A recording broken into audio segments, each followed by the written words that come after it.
I don't get what the script... It just makes, like, no sense. Well, don't question the director, please. Just do what the script tells you, and we'll get through this, okay? Just help us out. Alright, and action!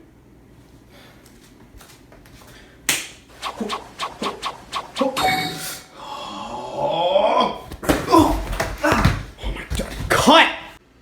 Dude, crossovers like that are just filler. They're not real. They can't hurt you. That's what they said about the ostrich episode! Naruto. Ask anyone about Naruto. There's numerous volumes, episodes, movies, merchandise, insert statistics of international sales here, blah blah blah. It's a ninja phenomenon that's sweeping the nation and is still one of the most memorable animes. But is Naruto really that good? Is it really still worth watching? Because we all know there's like 7 billion episodes and no one really knows if or when they should start, so hopefully today I can give you some insight on if you really want to devote a huge amount of time to Naruto, or maybe if other animes already capture the formula better. Let's start with giving praise where it's due. Who doesn't like ninjas? Anyone who thinks ninjas are lame probably looks like this. Masashi Kishimoto does a great job of utilizing cool weapons and powers in combat with drawings that look super dynamic. He is one of the best at drawing expressive body movements and cool looking fight techniques that serve no practicality in real life, but look awesome. Main character Naruto is super likable in my opinion, and you feel for him because everyone has felt like a loser or an outcast at least once in their life. Even later on in Shippuden, when he's not a loser or outcast anymore, he's still a pretty great guy whose character is intact, while still having that spark in his eye. And alongside of him are some other great characters. I'm not going to name all of them because that would take way too long, but I will mention my favorite Rock Lee.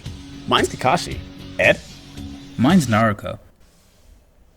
And what made Naruto really popular was the rivalry between characters. Who trained harder this month? Who was braver in battle? Who put their heart and soul into their job as a ninja? Was it Naruto? Was it Sasuke? Someone else? Or the villain? It makes for awesome training arcs that Masashi so geniusly integrates character narrative into. For more things like character narrative, we recommend checking out Super Eye Patch Wolf's What Makes a Fight Scene Interesting. But now, let's look at where Naruto falls short. And I hate to say, might be more than its praises. Let's start with smaller nitpicks, like fighting. I praised it earlier for having cool fights and awesome dynamics, but at some point in Naruto that kind of all changes. Naruto, like most other shonen anime, gets stronger and stronger and stronger, to the point where rather than using ninja-like tactics to outwit the opponent, it becomes like giant monster battles. And there's nothing wrong with giant monster battles, I love me some Gurren Lagann, but Naruto was about working hard and beating people with advantages, and somewhere along the lines Naruto got lucky and Masashi gave him like the best advantages. As for characters, for every good character Naruto has, there's always a bad character, or bad character interactions. Naruto and Sasuke, like, are they best friends? Is that really what you look at and go, gosh, their friendship is deep? Just look at my boy Killua. Sasuke will never look at Naruto with that face. There are so many other characters in Naruto that they don't establish. Ino and Sakura's friendship is established, but I don't know much about Naruto, Choji, Shikamaru, and Kiba dynamic. They're like the South Park boys of Naruto. How come they weren't best friends? In fact, Naruto would be super interesting if it was about these four, but sadly they just kind of get pushed into the sidelines. Also, don't get me started on Sai. Nobody likes Sai. Have you guys noticed that there's no actual comedy in Naruto? There is a comedy formula.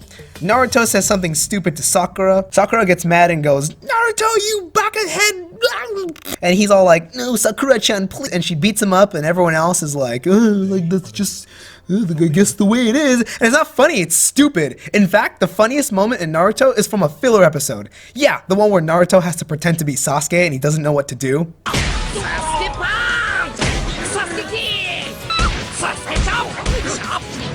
That had me on the floor. But the thing that really pisses me off the most about Naruto, and is, well, spoiler alert, skip to here if you don't want to see the spoiler. Naruto Shippuden was all about retrieving Sasuke, because in Naruto, the all-boys mission didn't work.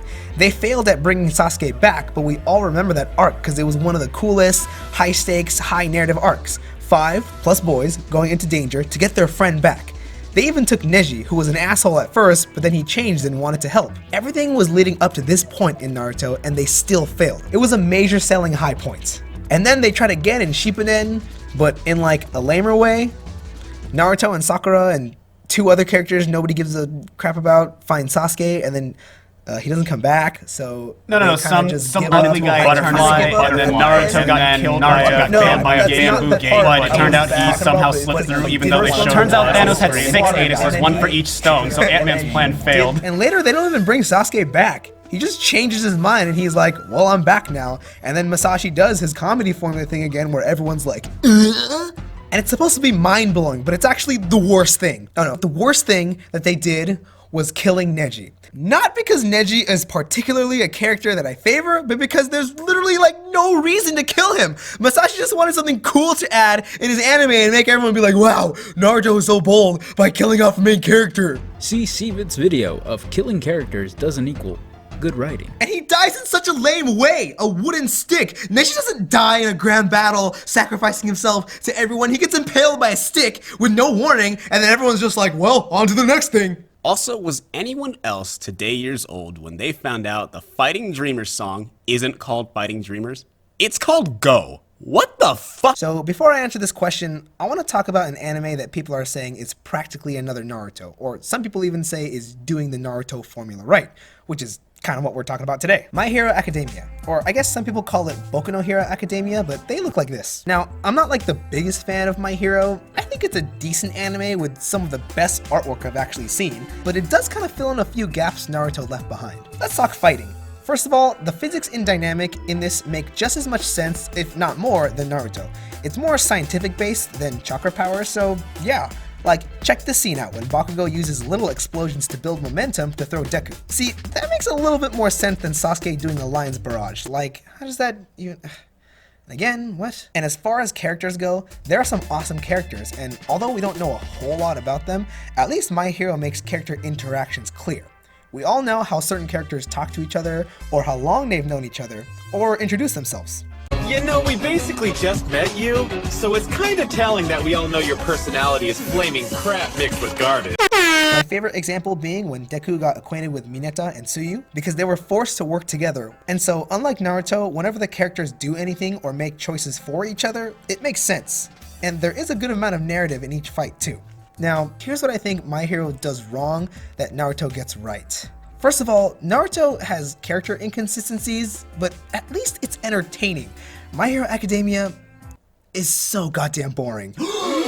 Dude, are you sure you want to go down this route? Yeah, you're gonna make a lot of people mad or something. It's so boring! How do you make an anime about superpowers, explosions, and heroes boring? The best story arc, in my opinion, was the first time the League of Evil X's or whatever attacked the kids at a training exercise. Because A, it tested their abilities and how to effectively work together. B, while getting to know each other due to only being classmates for a short time.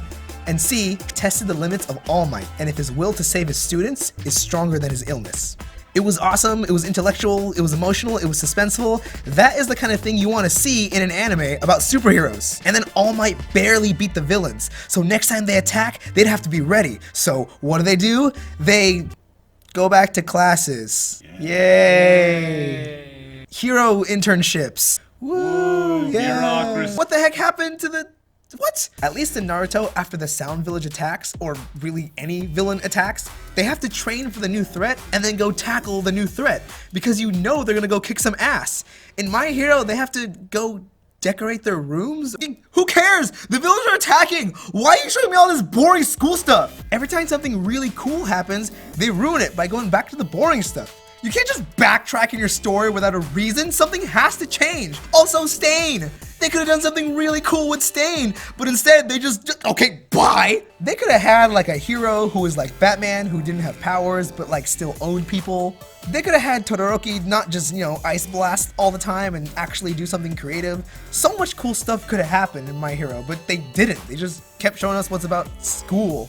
And one more thing, I hate Bakugo. All he does is scream and hurt my ears and get really mad and scream and tell the other kids to go kill themselves. And is he really hero material like the school bully? And another thing that personally annoys me, teachers don't do jack shit. They just watch Bakugo bully the other kids. Like, come on, you're a teacher.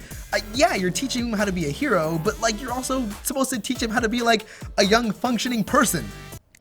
So usually I introduce things in my video in thirds, so here's an example of a series that I think does this formula correctly. So I'll flat out say it, I don't really like sports anime, and I think a lot of people also don't really like sports anime, and I can feel you pulling away, but when my friend first tried to get me to watch this, I was like, volleyball? Like, I don't care about volleyball. But by episode 4, I was like, In the center, they orchestrate the offense of the team. it's Haikyuu, bitch! This is an anime that gets the formula of rivalry, friendship, and the sport, and the background characters all correctly.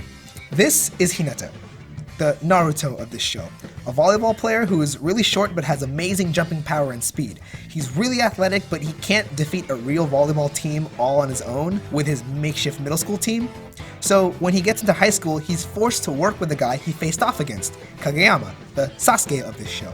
And although they're rivals, they still have to work together to obviously beat other teams.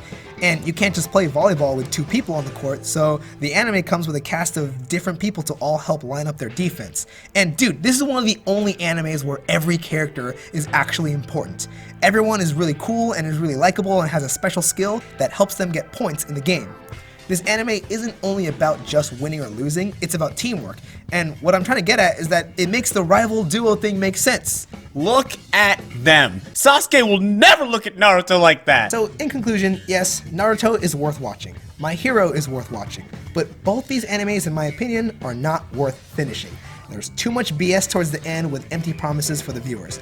Honestly, if you want to know more about the Naruto stories but you want to cut out all the filler and the BS, I recommend playing the Storm games. It's the actual story, but it's integrated with super beautiful gameplay. And a neutral Spanish option. Naruto, tú eres mi bella wife. So, I guess in conclusion, Kagebunshin no Jutsu just isn't Kagebunshin Legitsu. Kagebushin Legitsu? Fucking great, dude.